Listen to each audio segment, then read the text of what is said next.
Ramdam sa kabuhayan ng ating mga kababayan ang epekto ng mainit na panahon na dulot po ng El Nino. Sa Barangay Sinawal sa General Santos City, mahigit 100 manok ang nangamatay nito pong Marso dahil sa tindi ng init. Apektado rin ng panahon ang produksyon ng itlog sa ilang manukan sa Barangay Biasong sa Talisay, Cebu. Mula sa 5,000, 3,000 itlog na lamang po kada araw ang nakukuha nila. Bumaba na rin ng piso ang presyo ng mga ito. Sa mga natutuyong kanal at irigasyon naman, ang daing ng mga magsasaka sa bayan ng Santo Niño sa South Cotabato. Kabilang po sa tinamaan ang ilang maisan. Bumaba na rin ang antas ng tubig sa Ala River na pangunahing source ng irigasyon sa may South Cotabato at Sultan Kudarat.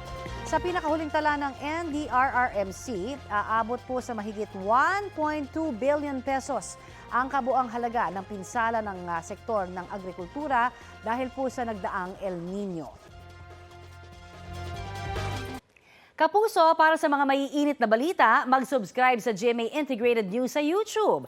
Sa mga kapuso naman abroad, subaybayan nyo kami sa GMA Pinoy TV at sa www.gmanews.tv.